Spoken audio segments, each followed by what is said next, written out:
What's happening, guys? This is James Blonde with MMOHuts.com with a quick weekly recap for MMO news and announcements for the week ending October 21st, 2013. And for our first bit of news, Tera Rising is starting off Halloween with the Feast of Blood. And like many MMOs, Tera celebrates the holidays with all kinds of events and in-game rewards. As of October 17th, players can start the celebrations with 3-player instances that lets players crew cannons to protect a candy stash in the Eldritch Academy's Festival Hall. Then players can drop by Baldur's Refuge to help put an end to the infamous Banquet of Blood. Now, I've got to be honest, Tera does a pretty good job when it comes to themed events. The things you have to face during the Banquet of Blood are genuinely creepy. But at the same time, Tera isn't the only MMO with cool Halloween-themed events and prizes, so MMOHuts put together a nice list of games and all of their Halloween festivities. So if Halloween events and MMOs are what you're into, check the link in the description below for more details. Warface is now live and playable for everyone in North America, Europe, and Turkey as of today, October 21st. It looks like they went from closed beta to sneak peek, and now apparently the game has officially launched, so okay. Nevertheless, the new launch trailer has released showcasing the action-packed insight into the power struggle between the game's two rival forces, Warface and Blackwood.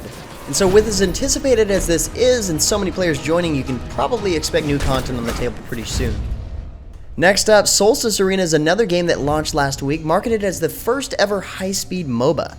Starting out as a mobile-only game, the game has been ported over to the PC and features several different player modes. It's 3v3 PvP, solo versus bots, or co-op versus bots, and doesn't have minions, so it completely eliminates farming. And they call it a speed MOBA because each match is supposed to last anywhere between 5 and 12 minutes. The game is published by Zynga and has been around for the mobile devices for about a year now, and it's doing pretty well. Not really sure how well it's going to do stepping up into the real mobile market with PCs, but the game is already available on Steam for those who want to give it a shot. As some of you may know from my recent first look, Magicka Wizard Wars went into Steam Early Access last week, allowing players to purchase and play an early alpha version of the game. It's a really fun dynamic spellcasting game based entirely on 4v4 PvP and a wide variety of elements and spell combinations. The game is set to launch in 2014 free to play, but currently there are 3 packages available for purchase for early access starting at $12.99. Each of course giving you exclusive in-game items and incentives. I would definitely say it's a fresh take on competitive PvP games and it's worth checking out. Check out my first look if you haven't already to get a decent idea of what the game is all about. Next up, Path of Exile only has about a day and a half before Update 1.0 hits and the game officially launches. When it launches on the 23rd, the game will be available via the Grinding Gear Games website as well as Steam. Man, everything has to do with Steam this past week. Anyway, if you didn't know, Update 1.0 introduces a lot of new features, leagues, and a prestige class known as the Scion. Plus, they added a lot of content to Act 3, giving it that much-needed final boss fight. The new Domination League has players playing through, trying to tag special shrines that offer special effects on the monsters that guard it, as well as the player after being tagged. Likewise, the Nemesis League is a hardcore league, where rare monsters have one guaranteed mod from the Nemesis pool, which makes them fight substantially harder. One of the challenges in this league is to kill a rare mob with each of the Nemesis mods. And on top of all that, Path of Exile is also celebrating Halloween with some really cool cash-up items like this pet demon hand, or a helmet that makes your character look decapitated. That's the cool cosmetic items I'm looking for in free-to-play games.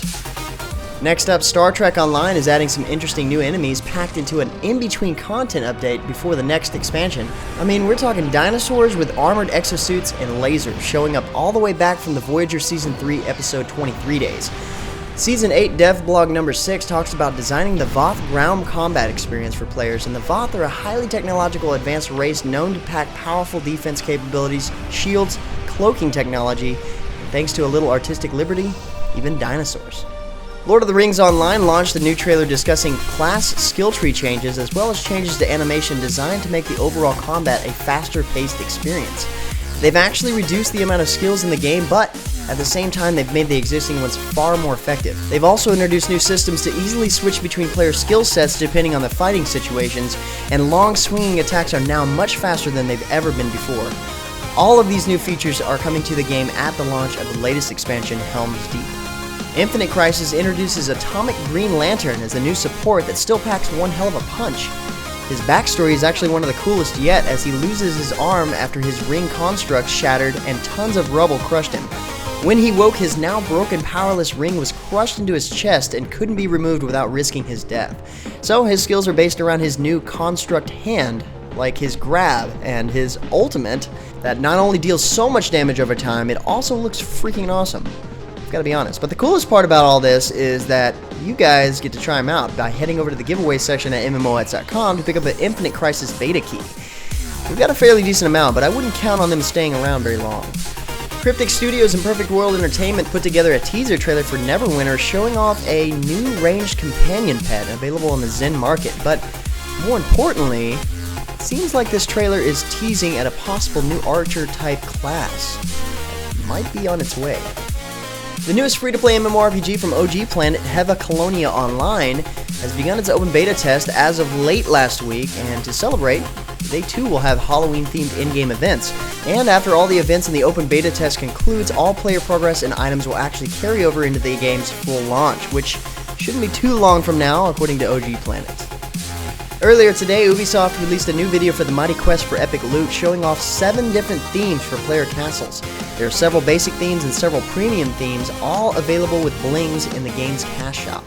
But that's not the only thing you'll be able to customize now. You can also start making your character look more unique with different outfits. About time. And they too have Halloween-themed outfits, so this is something already available to players. Not to mention the new weapons being released in Update 18 coming tomorrow. And finally, our last bit of news happens to be about a new giveaway with MMOHuts and Area Games and Aura Kingdom. Apparently the developers are looking to name some of the NPCs in the game with a little help on their backstory. There's also some interesting prizes involved in this, including about $100 worth of in-game cash, your NPC's name being put into the game, as well as a game poster signed by the entire development team. Check out the description below for more details about the giveaway and how to submit your entries. Anyway guys, that's it for this news week. There's been a lot of news this past week, but there's always more, so head over to MMOHuts.com/news. Feel free to discuss the news in the comments below, or head over to MMOHuts.com/forums. But until next time guys, that's going to be it for me. I'm James Blonde. See you out there, gamers.